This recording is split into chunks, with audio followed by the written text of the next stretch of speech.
Good afternoon. I'm going to call this meeting of the Committee on Taxes to order for April 17th, 2024. First item on the agenda is approval of the minutes from April 11th, 2024. Vice Chair Norris, do I have a motion? Chair Gomez, I move adoption of the minutes from the April 11th meeting. Vice Chair Norris has moved adoption of the April 11th minutes. Is there any discussion on the motions? Seeing none, all those in favor, please say aye. Aye. Any opposed, nay. Motion carries. The minutes for April 9th or April 11th, 2024 are adopted. So just a couple notes about this week. So today we're going to the omnibus tax bill, or no, I'm not supposed to call it an omnibus. Okay, if anybody's listening that talks to the speaker, don't tell her I said that. The House 2024 tax bill was posted last night, and so today we're meeting and we're going to do an overview and a walkthrough with nonpartisan staff. The schedule for the rest of the week is that tomorrow we will be taking testimony on the bill from the public. And on Friday, we will do markup, member discussion, and hopefully adoption of the bill, or moving the bill. So with that, I think we'll just turn it over to nonpartisan staff. We're going to start with Article 1. Mr. Williams, Mr. Klayman, take it away. Chair Gomez and members, for the record, I'm Sean Williams from House Research. I'm going to be discussing Article 1, the Income and Corporate Franchise Taxes article.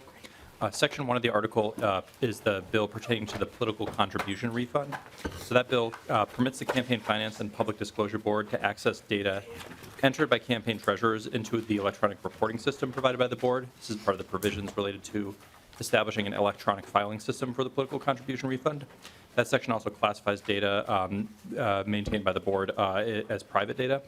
Section 2 of the bill requires the Campaign Finance and Public Disclosure Board to provide electronic receipts rather than paper receipts to political parties and candidates. And it also requires the board to provide a receipt validation report to the Commissioner of Revenue. And my colleague, Mr. Klayman, will discuss Section 3. Madam Chair and members, I'm Chris Klayman from the House Research Department. Section 3 is the beginning farmer bill from Representative Vang that modifies the set-aside expiration dates for sales or rentals to be beginning farmers that are also emerging farmers. Section 4 is the corporate franchise tax return disclosure bill from Representative Greenman, and that requires disclosure of corporate franchise tax returns by corporations having over $250 million in gross domestic sales, and that provision is effective for disclosures due January 1st, 2025. Chair Gomez and members, Section 5 pertains to the child credit. This is a section that just requires taxpayers who received an advanced child credit payment to file an income tax return for that year. Section 6 is a bill pertaining to the direct filing of individual returns. So it requires the Department of Revenue to establish a free filing system.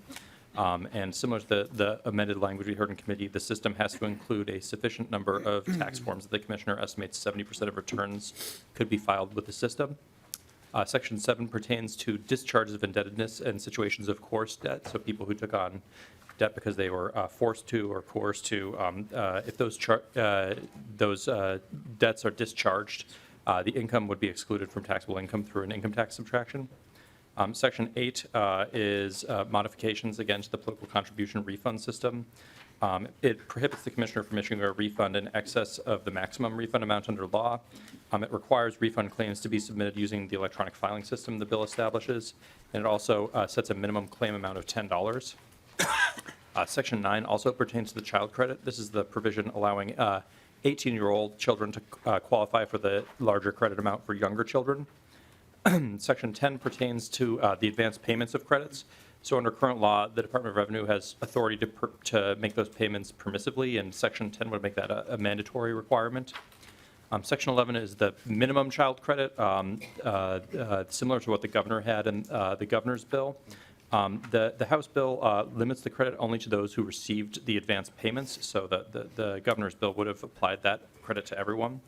The House bill also is not limited based on income, so any taxpayer who received an advance payment of the child credit would be eligible for the minimum credit amount.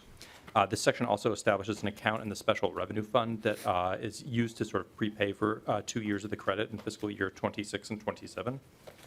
Section 12 of the bill is another change pertaining to 18-year-olds qualifying for the younger child credit. This just removes them from the older child credit. And Section 13 is my colleague, Mr. Clemens. Madam Chair and members, Section 13 is the housing tax credit bill from Representative Tabke, allowing rollovers of unused allocation amounts for that credit. This bill's been modified from when it was heard in this committee. In the DE amendment, it only allows a one-year rollover from unused allocations in 2023 to tax years 2024. Section 14 is the Section 530 bill relating to employee classification from Representative Greenman. This is the bill that would decouple Minnesota from the federal Section 530 safe harbor for certain employment status determinations. Chair Gomez and members, Section 15 is another provision pertaining to coerced debt. This just would exclude those debts from the income measure used to calculate the homestead credit refund. Madam Chair, members, Section 16 is the corporate tax base erosion study, this is, Representative Howard bill, and this would require the Department of Revenue to produce a study on corporate tax base erosion and also legislative options and some other items that the state or that the legislature has for addressing that erosion. The report would be due January 1st, 2025. Chair Gomez and members, Section 17 is an appropriation section for the electronic political contribution refund system. It's $147,000 in fiscal 25, and then the base is set at a lower amount for fiscal year 26 and 27. Section 18 is an appropriation for the direct free file system we discussed earlier in the bill. It's a $5 million appropriation in fiscal 25, and then the base is set in fiscal year 27. That section also transfers money from the tax filing modernization account in the special revenue fund to the general fund. And then Section 19 of the bill just repeals that tax filing modernization account because the money is being transferred out into the general fund in the previous section. And members, that concludes the discussion of Article 1. I don't know if we're going to take questions now or at a later time, or how you want to handle that. Yeah, excuse me. I think taking questions as we go, I'm good with. We'll maybe pause at the end of each article or each article and see if there are member questions. So specifically on Article 1? Yes. So, yeah. So so we'll have like a full member discussion on Friday. But just if there are technical questions, clarifying questions for our nonpartisan staff while they're up there here presenting, happy to take those now. Looks like there aren't any. So thank you so much. Oh, Representative Anderson. Sorry, very quickly. On the political campaign refund, it says effective for contributions made on or after December 31. Is that after December 31, or is that just, I haven't read the language in the bill. Mr. Oh, sorry. Does that make, because a lot of people donate on the 31st of December, but that would be. Mr. Williams? Chair Gomez and Representative Anderson, if you look at page 3 of the bill, section lines 3.3 and 3.4 states effective for contributions made after December 31st, 2025. So I think it would be contributions beginning in 2026. Representative Anderson? Thank you. You're welcome. Yeah. Representative Koznick. Thank you, Madam Chair. And similarly, I was on the brief for the refund of contributions to political parties and candidates. Rep. Koznick, if you don't mind, just so we can all, could you just tell us the section you're looking page at? 3 of the brief. Okay, cool. Down on Section 8. It says, if a taxpayer's refund exceeds the maximum amount permitted by law, are we giving people bigger credits than they're allowed currently? Just want to understand that part. Mr. Williams?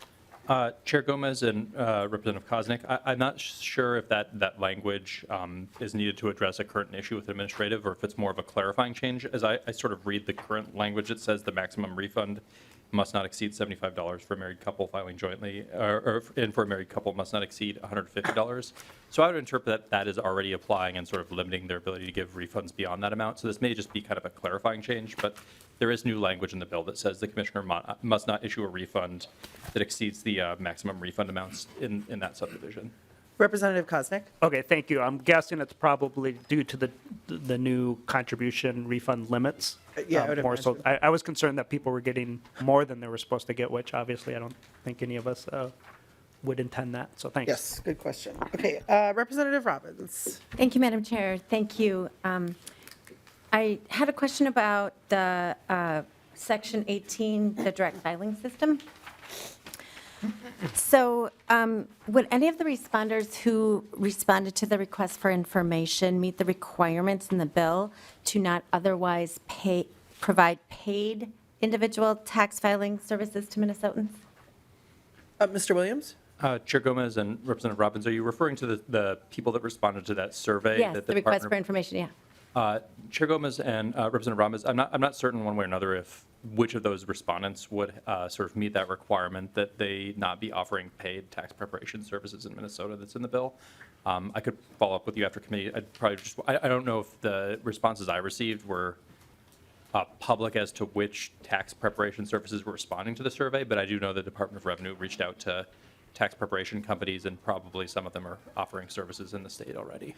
Yeah, excuse me, Representative Robbins, so just the intention there was that, we do understand that in order to implement the system, that the Department of Revenue may have to contract with an outside firm. And we just wanted to make sure that in case that's the direction that they go, that firm that they select to build the direct file system isn't also providing those system or those providing a program and making profit off of it in the state of Minnesota.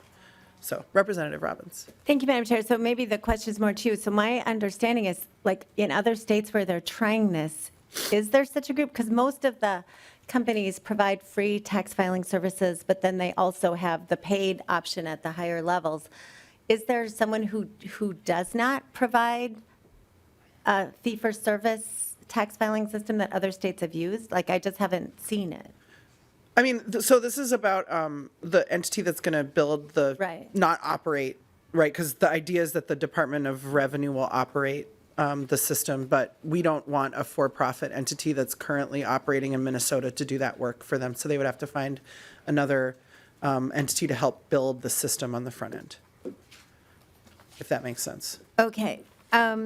So then, do you know, because some of my concern is that the pilot is going on and we're kind of maybe getting the cart before the horse, so maybe you guys know or the chair knows. When the federal free file program,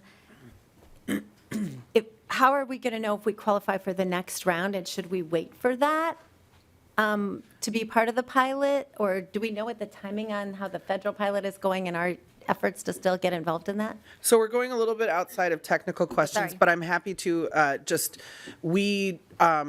there has not, my understanding is that there hasn't been a second round of the pilot announced yet. So, that's of the federal, we're talking about the federal IRS direct file pilot right now, just for everybody's information. So, but the direction, as I said, when we presented this bill, every state that was chosen to participate in the first round of the federal pilot had an already existing direct file for the state returns, and so we can't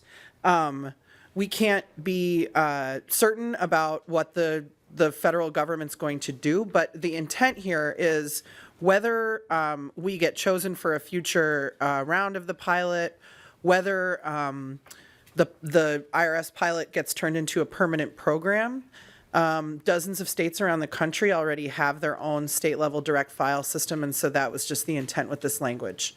But, as to, whether we should or shouldn't wait until for some later point on to develop a Minnesota-based direct file system, that's a policy choice, not really a technical question, but happy to engage more on that when we have our full discussion on Friday. I do have one more technical. Yeah, Okay, absolutely. sorry. Representative Robbins. Okay, thank you. And then the last question is how this will work. Will it pre-populate the information for filers based on their last adjusted gross income, or is that something they will manually redo? Like, will it save it year to year? Do you know how that will work? Mr. Williams? Chair Gomez and Representative Robbins, I think that the bill's sort of silent on that. It says to the extent possible, it needs to coordinate with the free file system offered by the federal government. But I think that it would sort of be an implementation decision for the Department of Revenue if this provision was enacted. Thank you. Thank you. Thank you. Are there any further questions about Article 1 before we move on? All right, seeing none, thank you very much, Mr. Clayman, Mr. Williams. Mr. Swanson, welcome.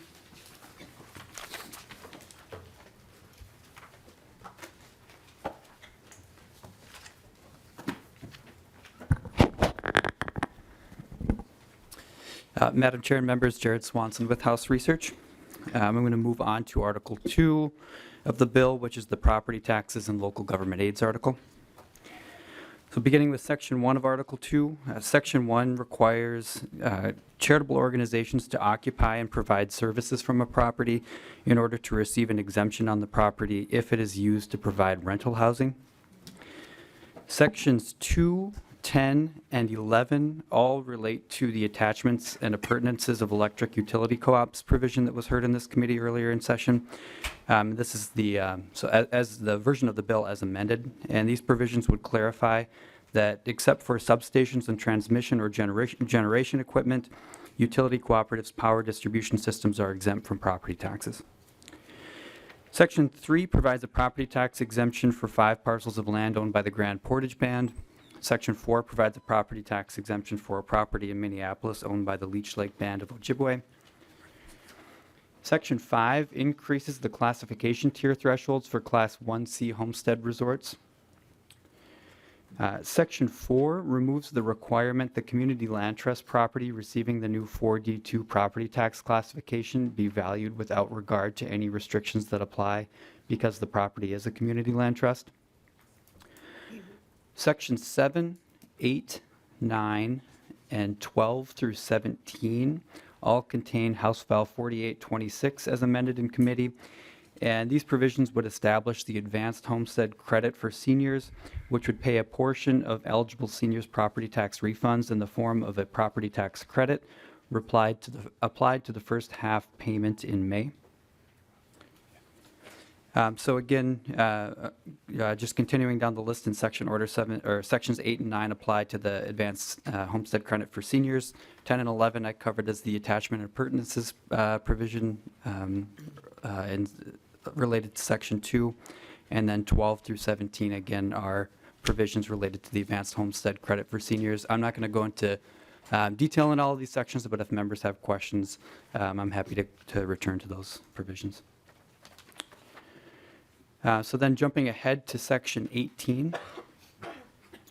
Sections 18 through 21 would allow local units of government to abate property taxes on property that will be used for the development of affordable housing and on property held by a land bank organization for future development.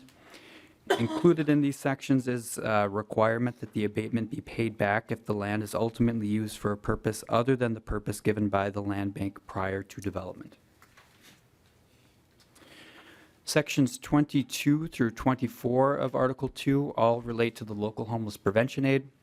So Section 22 would prohibit recipients of local homeless prevention aid from using the aid to cover the costs of removing individuals from encampments or for clearing an encampment. And Sections 23 and 24 would provide a one-time increase in 2024 of $5 million for local homeless prevention aid, and it would require the Commissioner of Revenue to recertify the aid in 2024. Section 25 of Article 2 allows the City of Stewart to receive a portion of its 2023 local government aid payment that was withheld, provided that by June 1, the state auditor certifies that the city has submitted its required financial statements for calendar year 2022. Section 26 provides a property tax exemption for taxes paid in 2022 and a portion of taxes paid in 2021 on a property in Minneapolis that was purchased by the Red Lake Nation for the Red Lake Nation College. This provision would also provide a state-paid refund to the property owner for the tax amount attributable to this exemption. Section 27 provides an appropriation of $158,000 in fiscal year 25 to the Commissioner of Revenue to administer the advanced homestead credit for seniors. And then finally, Section 28 repeals the expiration of local homeless prevention aid, which under current law is set to expire after aids are distributed in 2028. And Madam Chair, that concludes Article 2. Great. Are there any questions on Article 2 from members before we move on to Article 3? Representative Anderson? Thank you. So the senior advanced homestead credit is income-based, correct? Mr. Swanson? Madam Chair and Representative Anderson, that's correct. Representative Anderson? So how is it going to work to add the advanced homestead credit for seniors to the proposed property tax statement? How is a local jurisdiction who sends these out, how are they going to know what someone's income is? Mr. Swanson? I know this is it's a advanced payment, so it uses the previous year's income calculation, but we can pass it over to Mr. Williams for more detail. Chair Gomez and Representative Anderson, for that provision, the claimant would file their homestead credit refund for a given year, the sort of same way they would under current law. And then half that amount would be sort of applied to the following year's property tax bill. And then you would file a property tax refund return the next year and sort of reconcile the advance payment versus how much you actually received in your credit for that year. So it's sort of, the credit that's applied to your property taxes is based on what you received the previous year and sort of you submitted to the Department of Revenue when you applied for your PTR. Representative Anderson? Thank you. So on their property tax statement, it's typically says it's this much for school, all the different taxing jurisdictions. So what's it going to look like? Are we going to be saying that it's less, or is that going to show us a credit after you list all the different jurisdictions tax? Mr. Swanson? Madam Chair and Representative Anderson, that would show up as a property tax credit, the same as other current property tax credits are shown, so just reducing the final overall tax amount. Oh, okay, thank you. Representative Anderson? No, You good? it'd be interesting to see this. So, Yeah, this is a bill that Representative Robbins brought Yeah. forward, and pleased to include it, and I think it's an interesting bill, and we'll see kind of how it plays out, but. Thank you. Yeah, thank you. All right. So are there any other questions on Article 2 before we move on? Seeing none, Mr. Swanson, please go on with Article 3. Madam Chair and members, Article 3 is the mineral taxes article. So beginning with Section 1. Section 1, along with Sections 5, 6, 8, and 9, would rename the Iron Range School Consolidation and Cooperatively Operated School Account to the Iron Range School and Community Development Account. This is a production tax distribution account. Section 9 contains the actual name change, and Sections 1, 5, 6, and 8 are all conforming changes related to the name change in Section 9. Section 2 increases the maximum taconite homestead property tax credit to $515. The credit is available to homesteads within the taconite relief area and is funded by taconite production tax revenues. Sections 3 and 4 of Article 3 would change how fiscal disparities is shown on both the proposed property tax statement and the regular property tax statement for commercial industrial property within the boundaries of the Iron Range Fiscal Disparities Program. Under these, both of these sections, the amount of tax shown for each jurisdiction on the statement would be equal to the jurisdiction's tax rate multiplied by the full net tax capacity of the property. An additional line on the statement labeled as the fiscal disparities adjustment would be equal to the actual tax paid by the property minus the sum of the amounts shown on the statement for each jurisdiction. For some properties, this adjustment line would be a positive number, and for other properties, this adjustment line would be a negative number. Section 5 of Article 3 is another conforming change related to the renaming of the account that I mentioned in Section 1. Section 6 is another such conforming change.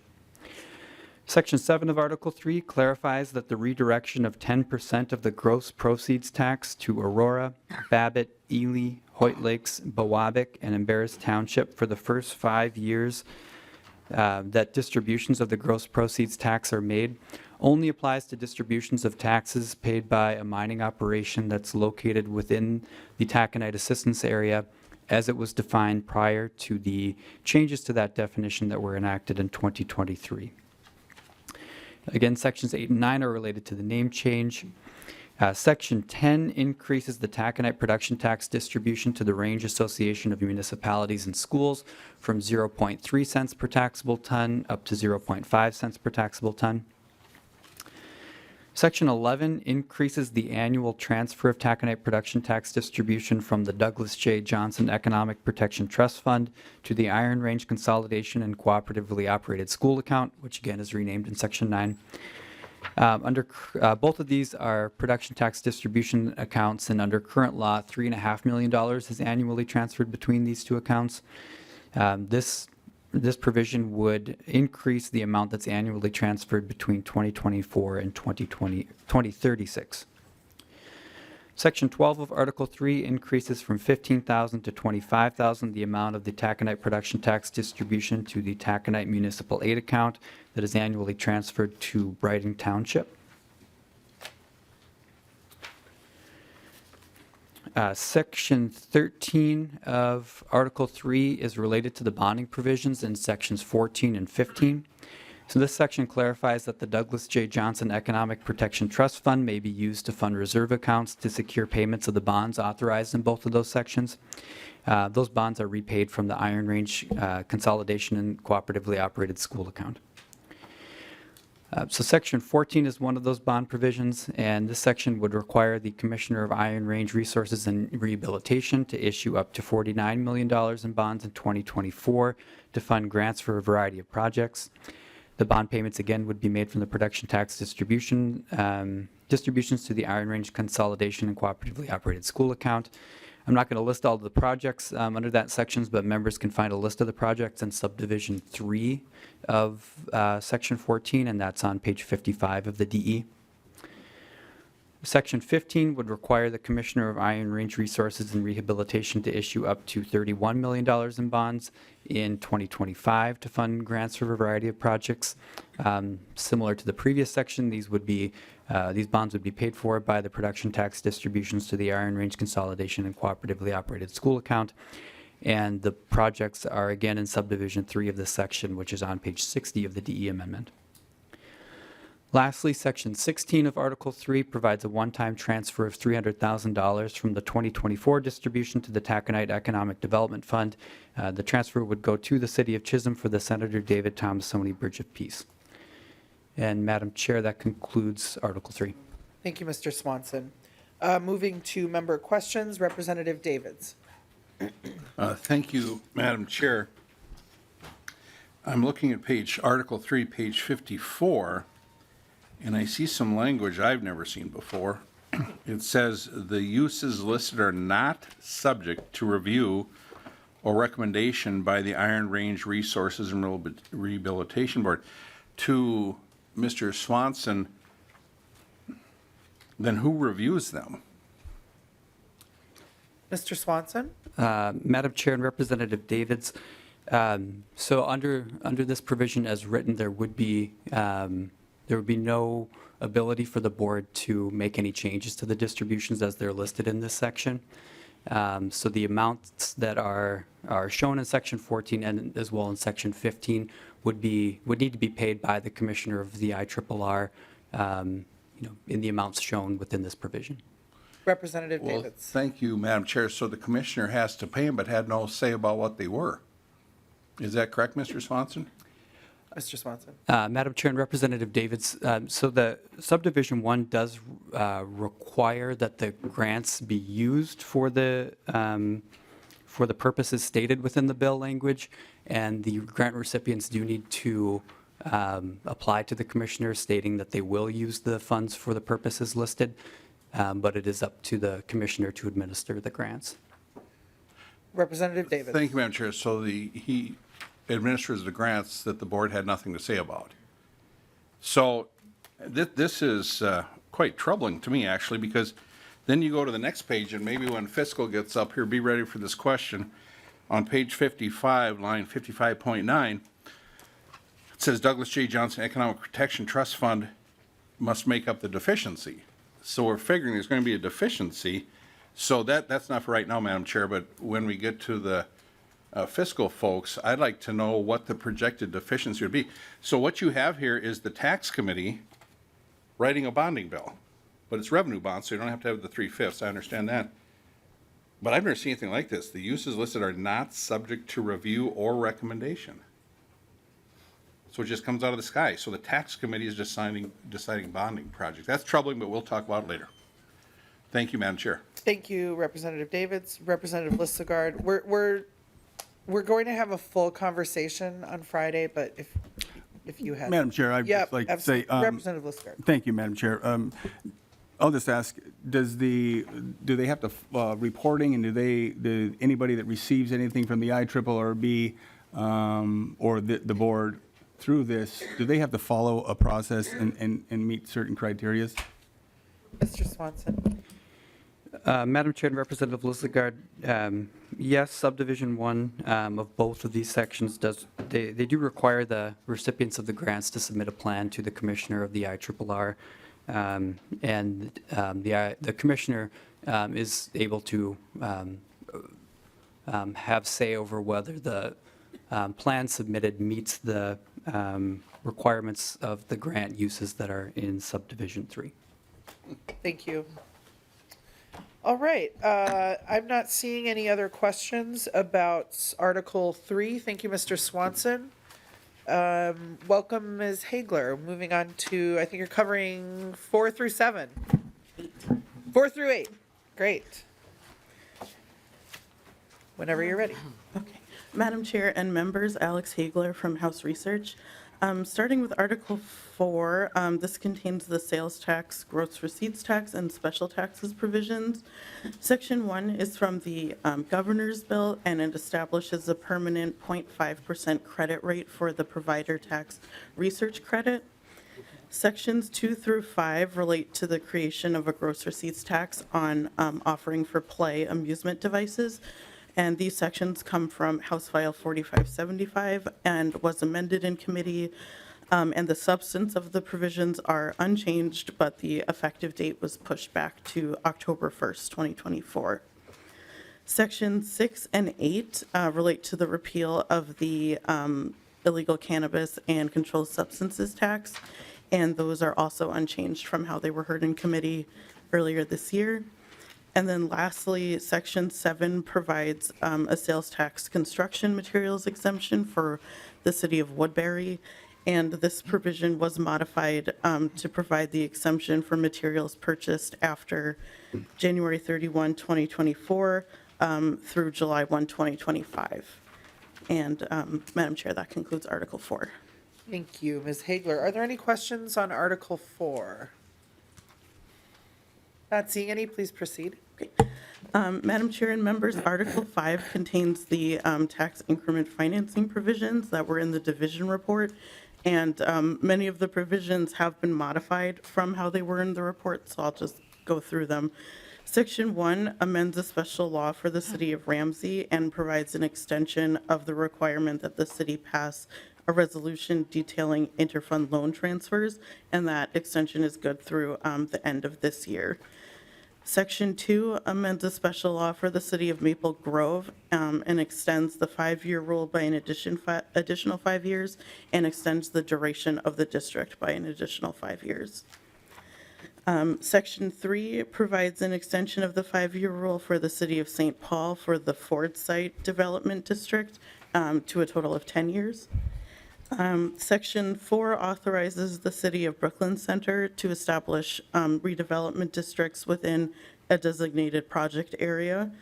Any district that is established is deemed to meet the blight requirements that are statutorily required for redevelopment districts, and then deems any increment spent within the district to be spent on blight correction.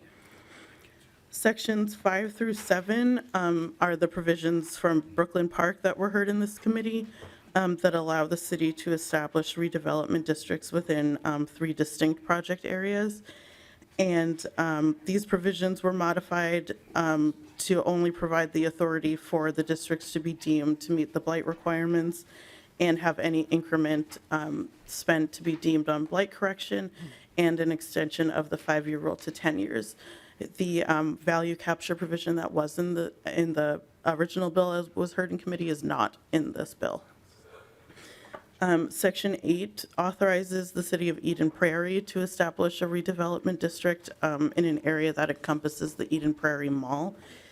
And again, these districts would be deemed to meet the blight requirements, and then any increment spent would be deemed spent on blight correction, and this provision was unchanged from the division report.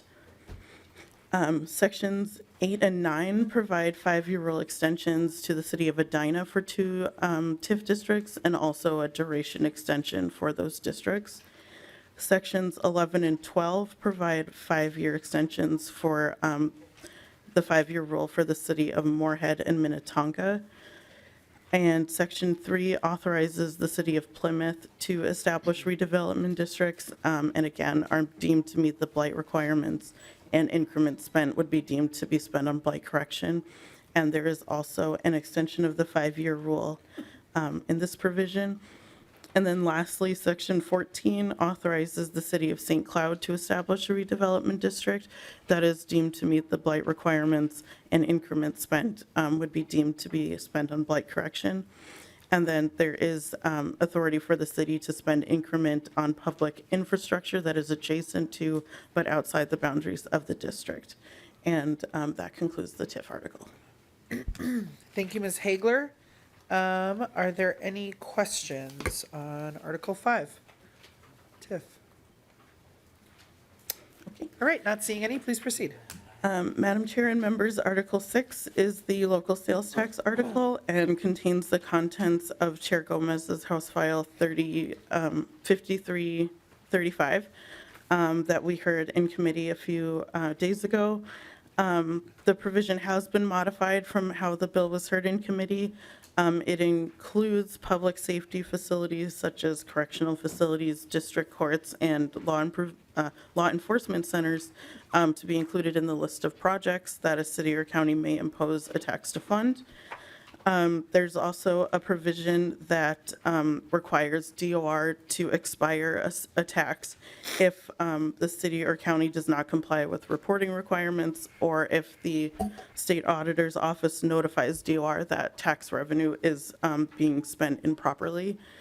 And then lastly, there was a modification to the 1% distribution for DOR to use for their administrative costs. The bill originally required them to use half of that revenue to maintain their zip code database, but the provision was modified to just say a portion must be used instead of requiring them to use half of the money. And I believe those were all of the changes to that bill for now, and that is the contents of the local tax article. All right.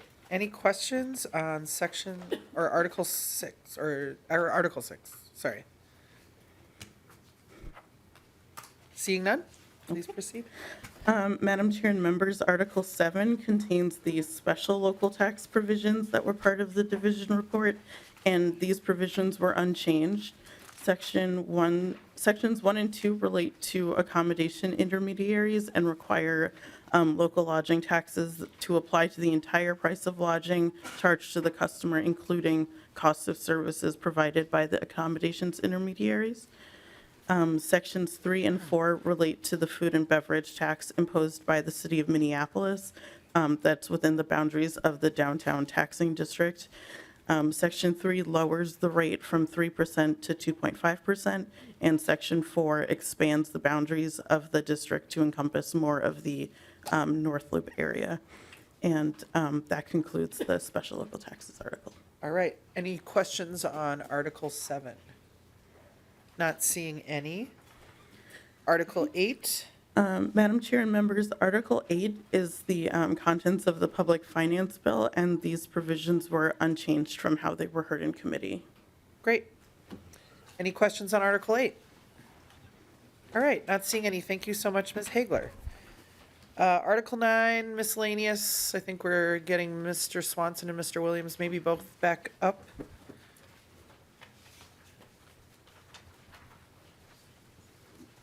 Oh, Representative Joachim, did you have a question? No. Oh, okay, sorry. Sorry, I misunderstood what Patrick was saying to me. Please proceed. Chair Gomez and members, Section 1 of Article 9 is the sort of policy language related to the taxpayer assistance grants and tax outreach grants. One small modification is that the bill specifies that the grants provided are not subject to a percentage withholding by the Department of Revenue for administrative costs.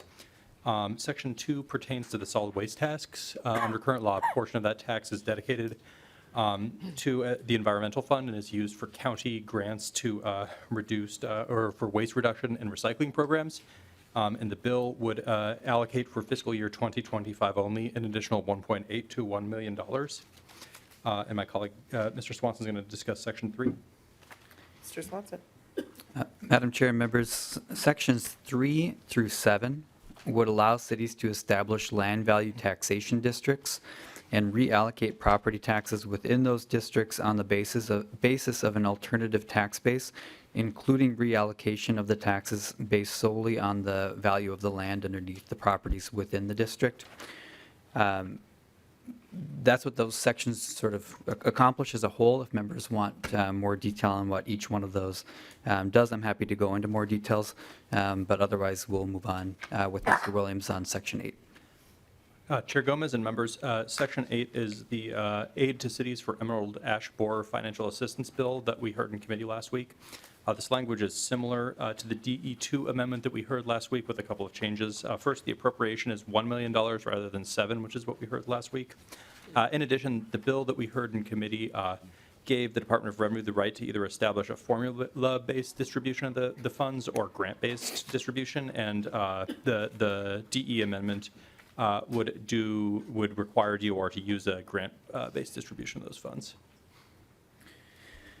Moving on to Section 9 of Article 9. Section 9 would provide a grant of $50,000 in fiscal year 2025 to the Anoka County Soil and Water Conservation District. Section 10 of Article 9 appropriates $580,000 in fiscal year 2025 to the Broward View Public Schools as a grant to be used for the cost of materials and supplies related to new construction and renovations of a school building.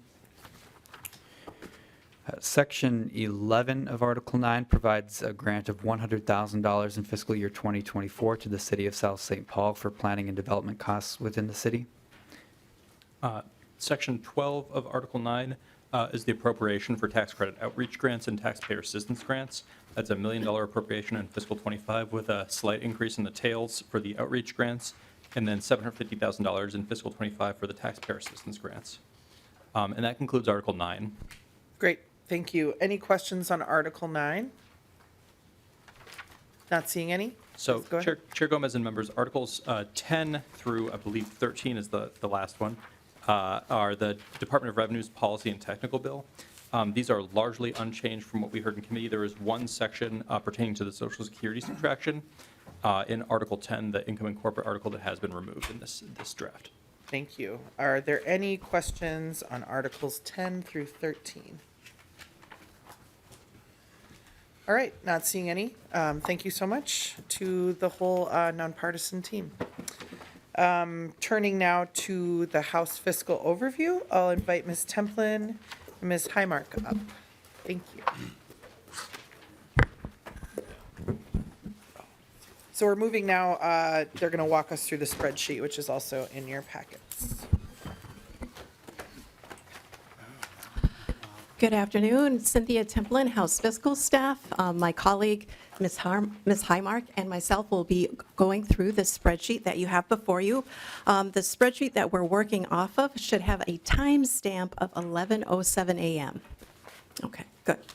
All right, so before you, you have a 14-page spreadsheet. The first page, page 1, is the summary page that highlights the general fund forecast for revenues and for property tax expenditures, and also gives the changes to the general fund accounts and the non-general fund accounts in the bill. Starting with, on the first page, lines 4 through 10. Lines 4 through 10 show the changes in the tax bill. On line 5, there is a estimated general fund revenue reduction of $10.271 million in the fiscal 24 and 25 biennium, and an estimated revenue reduction of $32.230 million in the fiscal 26 and 27 biennium. Moving to to line 6, we look at the property tax refunds, aids, and credits. In fiscal year 24 and 25, we have a cost of $42.729 million. And in fiscal year 26 and 27, we have a cost savings of $27 million. And lines 7 through 10 identify the total cost in the bill of $53 million in fiscal 24 and 25 is the estimated revenue reduction to the general fund in that biennium. And in fiscal 26 and 27, the estimated revenue reduction is $5.230 million. Lines 8, 9, and 10 just reflect the committee's target and how the committee has met the target. Moving on, the first 5 pages, we will cover the tax changes in the bill to tax revenues. And in this section of the spreadsheet, positive numbers represent revenue gains and negative numbers represent revenue reductions or costs. So just something to keep in mind as we go through the bill.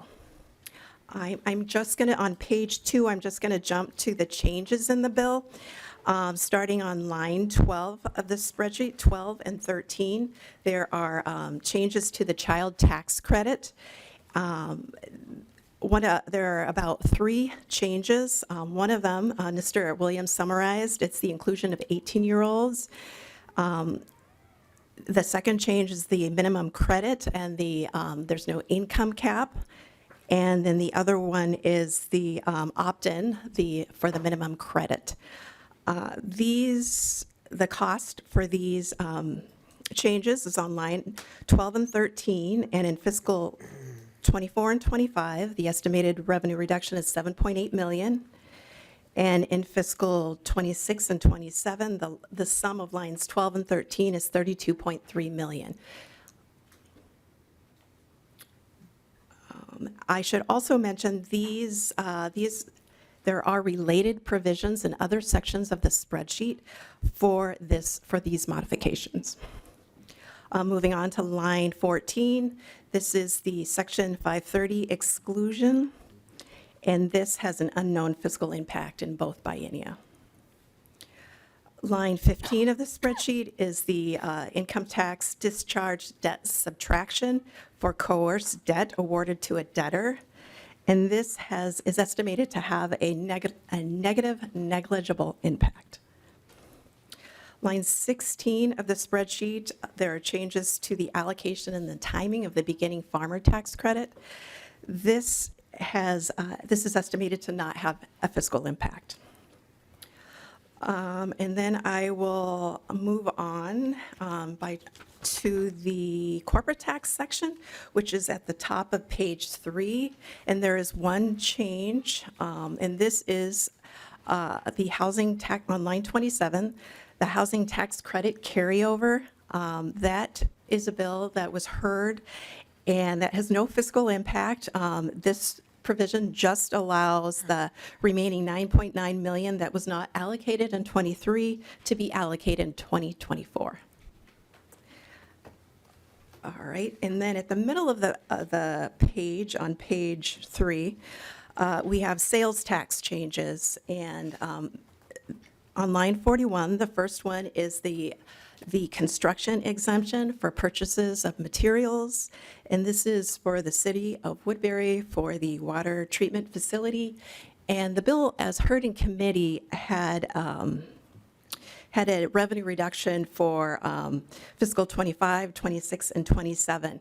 The tax bill allows the exemption for fiscal 25 only. I should also mention, the tax committee heard Representative Wiener's bill for Browerville and the school district, and that was heard as a sales tax exemption. That provision was converted to an appropriation, and that will be discussed in Ms. Highmark's portion of the spreadsheet.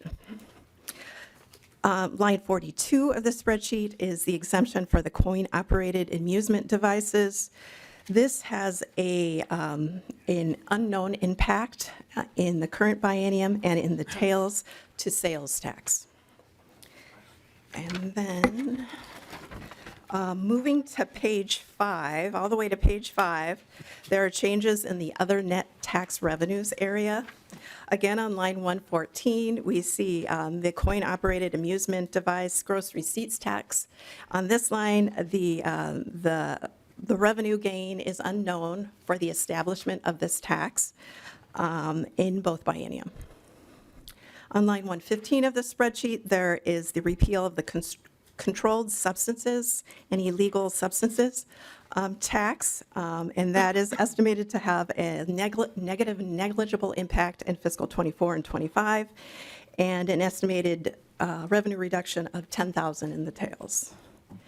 And then finally, on line 116 of the spreadsheet, there is, Mr. Williams mentioned, there is an additional one-time dedication in the for the waste reduction and recycling. And this has the effect of reducing the allocation to the general fund. So this has a cost of $1.82 million in fiscal '25 only. And that covers all of the tax revenues portion of the spreadsheet. Ms. Highmark will cover the property tax area. Excellent. Before we move over to Ms. Highmark, are there any questions about Ms. Templin's side of the spreadsheet? Not seeing any, please proceed. Great. Madam Chair and members, Katrina Highmark, House Fiscal. I want to bring your attention that the signs reverse on the property tax side of the spreadsheet. So if you're seeing a positive number, that is actually a cost. And if you're seeing a negative number, it is a cost savings. Similar to my colleague, Ms. Templin, I will only be focusing on the change items in the bill. You can see current law will be highlighted within the spreadsheet. Within the property tax refunds category, the creation of land value taxation districts has a unknown fiscal impact. It's unknown whether that would be a net positive or a net negative. Sorry, I don't want to interrupt you. We're on page 6. I'm sorry. Right? Yes, we are on Okay, page great. 6, Just so everybody's line looking 5. at the right Thank you. page. Please proceed. Thank you, Ms. Thank you, Highmark. Madam Chair. Yes. Line 6 is the property tax abatement for land bank property, and this has a property tax refund interaction of $20,000 in fiscal year 26 and 27. Line 9 is the property tax exemption for the Red Lake Nation Tribal College, which has a fiscal impact of $122,000 in fiscal year 25. Lines 10 and 11 present the property tax exemption for the Grand Portage Band, those 5 parcels. This has a a cost reduction of, for the school building bond credit, that is negligible, and a cost increase for the property tax refund interaction, which is negligible, so this all cancels out. Moving forward, the homestead resort property tax modifications has a $30,000 impact in fiscal years 26 and 27. The property tax exemption for the Leech Lake Band in Minneapolis has an impact of $10,000 in fiscal year 26 and 27. The Class 4D2 property modifications for community land trusts has a cost savings of $460,000 in fiscal years 26 and 27. The public charity exemption modification for rental housing, as well as the advanced property tax refund for seniors, have no fiscal impact here. I do want to highlight that the advanced property tax refund does have an administrative cost, which is tracked in a separate section of this spreadsheet. The Cooperative Association's electrical distribution systems exemption has a cost of $60,000 in the tails. Moving on to page 7. The discharge debt subtraction will have a a savings, negligible impact starting in fiscal year 25 through the tails. Moving to our next series of changes, that's line 43 through 45. We have a one-time aid increase to counties for local homeless prevention aid, as well as a one-time aid increase to our tribal nations here in Minnesota, which results in a $5 million cost in fiscal year 25. Moving on to page 8. At the bottom of page 8, line 75, is that aid to cities one time for the Emerald Ash Borer financial assistance of $1 million in fiscal year 2025. Then we have the taconite aid reimbursement. If we look at page 9, line 85, the taconite aid reimbursement actually results in a net savings for the general fund of $1.7 million in the tails. Moving forward to page 10. The next change item is the penalty forgiveness for the city of Stuart. Given that the aid to the city of Stuart was withheld and the forgiveness will be taking place within the same year, then this is a net neutral. This is a zero cost impact. Ms. Templin highlighted that Representative Wiener's bill that we heard regarding Browerville Public Schools. The grant is tracked in my part of the spreadsheet. We have a cost impact of $580,000 in fiscal year 25. There is a one-time grant to South St. Paul, that's line 131 of $100,000 in fiscal year 24, and a grant to Anoka County Soil and Water Conservation District of $50,000 in fiscal year 25. We're coming into the home stretch. I'm going to turn it over to my colleague, Ms. Templin, for a few of the items and regarding the non-property tax expenditures and transfers. Thank you. On page 11, line 148 of the spreadsheet and 149 of the spreadsheet, here are the transfers to the child care tax credit account on line 148. There is a general fund cost for the transfer of $32.3 million. And on line 149 of the spreadsheet, it shows the transfer into the general fund for the cost of the child tax credit in fiscal 26 and 27. Sure. And then on line 150 of the spreadsheet, there's an appropriation for the advanced property tax refund for seniors. This is for the DOR administration. This has a cost of $158,000 in fiscal 24 and 25, and a cost of $234,000 in 26 and 27. Moving on to line 151, there is an appropriation for the political contribution refund electronic requirements. This also has an administrative cost to DOR of $147,000 in 24 and 25, and $118,000 in 26 and 27. And then on line 152 of the spreadsheet, there is an appropriation for the direct free file system for the individual income tax system. There is an appropriation of $5 million in fiscal 25.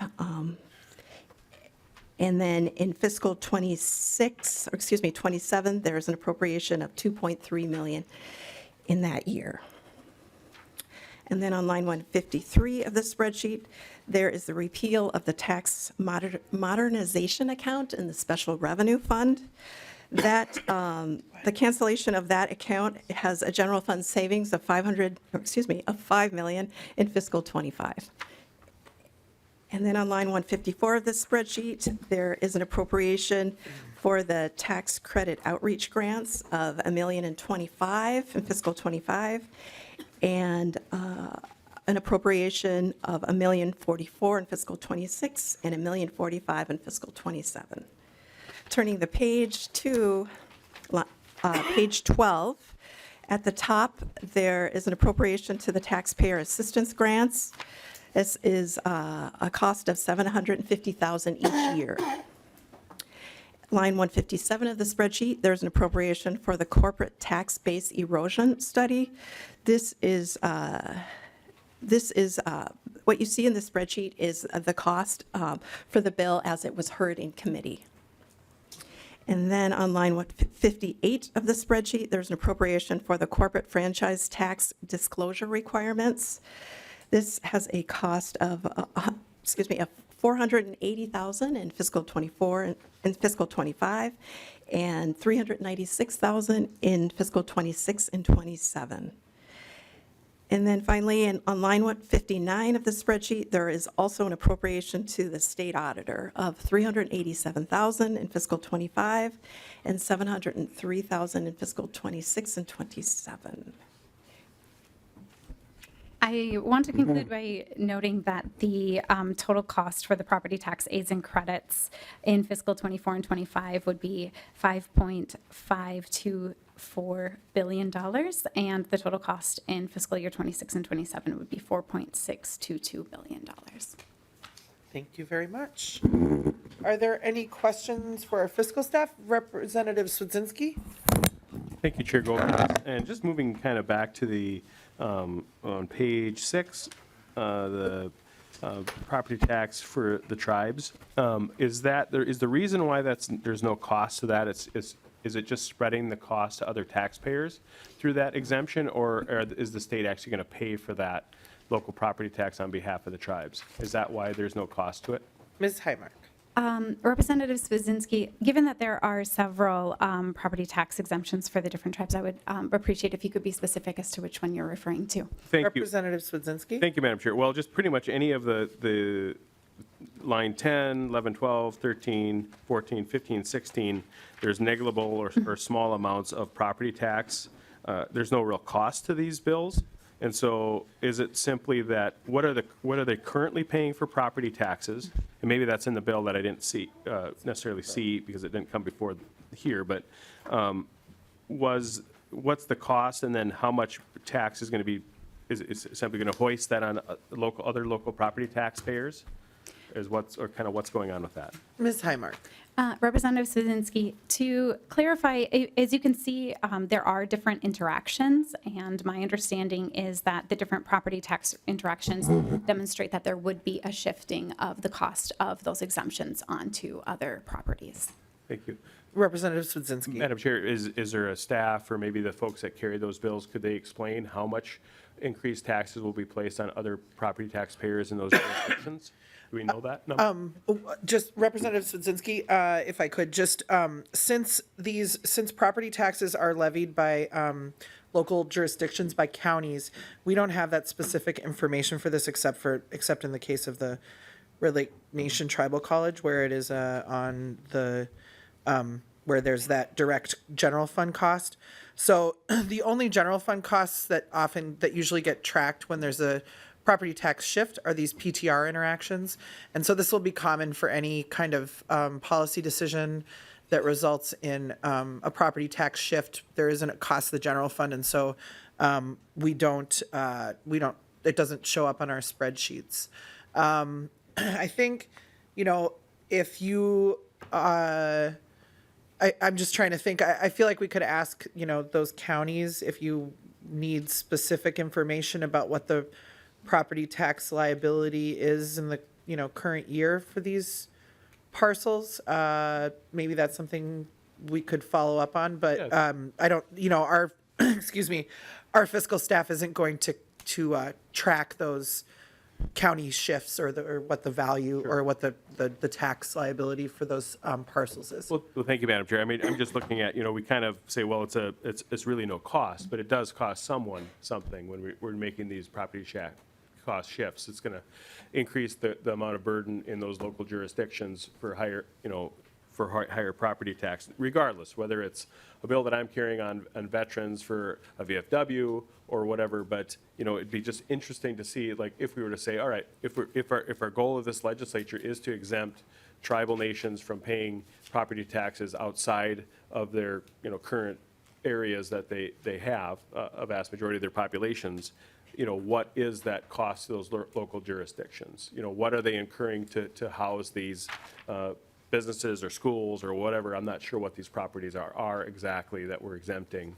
And, if that's continuation, like, are we going to be doing that with different, like, hotels? So are we going to be putting other hotels at a disadvantage that aren't owned by tribal entities within these areas? So like from like Intercontinental in St. Paul, like, is this going to be kind of a continuation? Like, if a tribal entity owns something, will they, is that starting that process? And just, just general kind Yeah. of questions along those lines. So Yeah, thank you, the Madam answer Chair.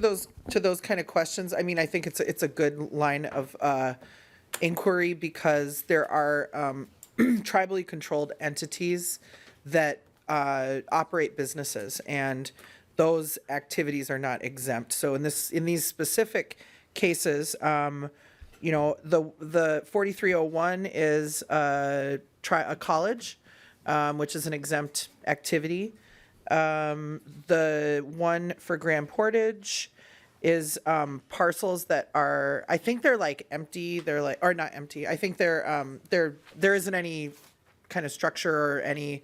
There's certainly no revenue creating activity taking place on them, because the intent is not to exempt tribal entities from property taxes when they're engaging in revenue creating activity outside of their reservation boundaries. For example, the example you gave with the Intercontinental Hotel, which is owned by, I think, Mille Lacs, I can't remember. And then, line 15, the Censor Mura exemption for the Leech Lake Band is, I believe it's a number of different tribes have basically like embassies in Minneapolis. Certainly, we have a number of them, so that the tribe will basically operate a government building outside of the bounds of their reservation, but like to serve their residents that live in our city. And so like other government buildings, those activities are exempt. And so just with these in general, the intent is to ensure that when, a tribal entity has these parcels for which like the purpose that they're being used is an exempt purpose, that they're not paying property taxes on them. I think that there was sort of a little bit of a question about this, like if the use changed, that if they were to move from using it for a purpose that's an exempt purpose, a government purpose or a school, and they were like, oh, we want to open up, instead of our tribal college, we're going to open up a hotel there, that I believe that we added some safeguards for that. And if we didn't, then we certainly can. I'll just double check with staff after this, because this is a conversation that came up in the property tax division, and I think it's valid, and it's not certainly our intent to have people who are entities that are doing revenue creating activities be exempt. So, thank you, Representative Kosnick. Thank you, Madam Chair. And just looking at the line 155, page 12 of the spreadsheet, your bill for local sales tax authorizations, was there an estimate of how much local sales tax that authorization might be expected to generate? Line 155 on page 12. 159. Oh, 159. So that's the appropriation to the state auditor for administration of, sorry, can you just restate your question? Yeah, well, I understand that the 387,000, that's to the state auditors to authorize local units of government to raise local sales tax and not utilize the current procedure going through the legislature. But my question is, do you have an estimate of how much local sales taxes may be raised through the new? No. I thought maybe you'd said something like $2.5 billion in state gov, but I just wanted to verify. No, that was, those were the previous authorizations. So until we know who's applying for, until we know who's implementing a local sales tax, then we don't really have an estimate of of how much that amount would be. I will just note for you that the amount of 2.5 billion, those were proposals that were put forward by Democrats and by Republicans, and you know, so it's like I kind of talked about when I was giving an overview of the policy. It's kind of you know, viewed as a way to say, oh, we're not raising taxes, but you're really raising taxes. So, but if you know, I gave you that number knowing that you would want to try to weaponize it against me, but please, so look forward to talking about it more on the floor. Madam Chair and committee members, I appreciate the clarification. Thank you for your participation, Representative Koznick. Is there any, before we move to the lead to kind of close us out for the day, are there any further questions about, Ms. Highmark? Madam Chair, I just wanted to say that we did have 2 more pages on our spreadsheet of the non-general fund. Oh, man, I'm sorry. I thought we were at the end here. Let's go back. No, I want to spend as much time as possible with you guys. You know that. Ms. Highmark, please proceed. My apologies if I interrupted you. No, you did not, Madam Chair. I just want to start off by saying that on this part of the spreadsheet, to keep everyone on their toes, we're going to switch the signs once again, and positive numbers represent revenue gains and negative numbers represent revenue losses or expenditures. And I will pass it over to my colleague, Ms. Templin. Thank you. And basically, the signs are the same as what you see in revenue estimates on this section of the tracking sheet. On lines 2 and 3 of the spreadsheet, the tax bill includes a provision that fixes the rate at 0.5% for the provider tax research credit.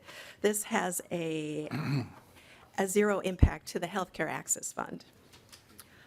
Lines 4 through 5 of the spreadsheet, we have discussed these provisions in the general funds section of the spreadsheet, but there's also a special revenue fund impact in fiscal 24 and 25 of 32.3 million of revenue raised to the special revenue fund in that biennium, and a cost of 32.3 million of revenue reduction to that fund for that account.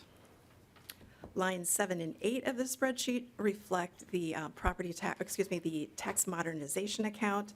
This is, there's a cancellation of that account, which has savings to the special revenue fund in fiscal 25. Lines 9 through 12 of the spreadsheet pertain to the local sales tax authorization language in the tax bill. There are special revenue funds for the Department of Revenue and for the state auditor that will get 1% of the proceeds for administration. There is no fiscal cost in the spreadsheet that's being tracked right now because we do not have an estimate of how much revenue will be raised. And then lines 13 through 16 of the spreadsheet reflect the sales tax provisions that affect the general fund. They also affect the legacy fund accounts, and there's a corresponding interaction. And the interaction, I won't go through each line unless you want me to. It's reflected on lines 14, 15, and 16. And then finally, on line 17 of the spreadsheet, there is a revenue increase to the environmental fund because of the provision for the one-time dedication for waste reduction and recycling of $1.821 million in fiscal 25 only. And Ms. Highmark will finish the other non-general fund accounts. Thank you, Ms. Templin. Starting with line 19 up to lines 32, these are funds and accounts that relate to Article 3, the minerals taxes article. I want to highlight lines 19 and 20. I mentioned the taconite homestead credit adjustment on line 86 in the property tax portion of the spreadsheet, which had a general fund savings. Here we can see that the taconite homestead credit adjustment does have a cost to the taconite property tax relief fund, which is responsible for paying for those property tax refunds. The additional The additional funds, the Range Association of Municipalities and Schools accounts, all the way down to the Douglas J. Johnson Economic Protection Fund on the final page of the spreadsheet. The majority of those are transfers between accounts reflecting increases to production tax deposits in the case of the RAMS account, or transfers between accounts. The exception would be line 25, the City of Chisholm, the Senator David Tomasoni Bridge of Peace, which has an expenditure of $300,000 in fiscal year '25. So with that, I am ready to stand for questions. Wonderful. Thank you so much, Ms. Highmark. Ms. Templin. Representative Swedzinski. Thank you, Madam Chair. And just a general question too, kind of going back to that IRRB portion. Is that those funds that are going to be paying, is it only, maybe this would be a question to Representative Listergaard, is that only homesteaded properties? Or is it, would it count towards rental properties? Would it count to just, so it's only a homesteaded property? All right, sounds good. Go ahead. Okay, Representative Listergaard. Thank you, Madam Chair. To the representative, yes, only homestead. Representative Swedzinski. Thank you, Madam Chair. So is there currently that portion, is that a brand-new kind of an aspect to the property tax relief in that area, or is that a continuation or an expansion? Chair Listergaard. Thank you, Madam Chair. So I believe it's been 26 years, don't quote me, since the last time it's been adjusted. If you live outside, and this is all in the taconite relief area, I believe that anyone outside of a city in the taconite relief area gets $289.90 credit, and anyone in a city gets $315. What we did is straight across the board, anyone that is in the TRA all receives $515 permanently. Okay, thank you, Madam Chair. Excellent. All right. Are there any other questions before we move to Lead David's? Representative Swedzinski. Sorry, just a general, thank you, Madam Chair. And just kind of so if it's a flat rate, Representative Listergaard, does it take into account of actual taxes paid? So like, let's say if your property tax bill is $300 for a property, will you receive more money, or are you capped at actual cost of property? You can find this provision on, excuse me, page 45, line 25 of the DE, where it sets the maximum reduction at $515. Chair Listergaard? Thank you. No, you do not get paid to live in your home if you don't pay that. It is up to a certain maximum percentage. The whole point is, and I can't wait for the discussion, this is transformational for the people of the Iron Range. So, tomorrow, I don't know, I hope that they're there to talk about where the money is generated and where are the poorest communities. There are 2 districts that produce the revenue currently, and those are the 2 poorest districts, and that is what the focus is. This is going to be a transformational bill for Northeast Minnesota and the people who need it most. All right. Representative Swedzinski. All right. Any further discussion? Representative Davids. Well, thank you, Madam Chair. A couple, some would say minor issues, some would say if it's their bill, they're major issues. But on page 10 of 14, 129, I want to thank the chair and previous chairs for the penalty forgiveness for the city of Stuart. Some years ago, as chair, we could have 20 to 23 cities coming in asking for forgiveness. And we got a little, we let it be known how things should be. And I noticed there's 1, so good job on that. Line 130. I really like the way you did that. That's quite creative. It doesn't open the door up for necessarily things in the future, so they can't come back and say, well, you did it for them. I think that's a creative way to handle that issue. And I'd really like to thank House Research and Fiscal for a very good presentation today. Look forward to the next couple of days. All right. Of course, Madam Chair, I also look forward to root canals. Just kidding. Thank you, Lead Davids. With that, so we're going to kind of continue to work with these same materials over the next couple days. Yep. If you want to take your House Research summary, I understand, to study it, please bring it back so that we're not printing a bunch of unnecessary copies. And with that, we will be back tomorrow to accept public testimony on the bill, and we are adjourned.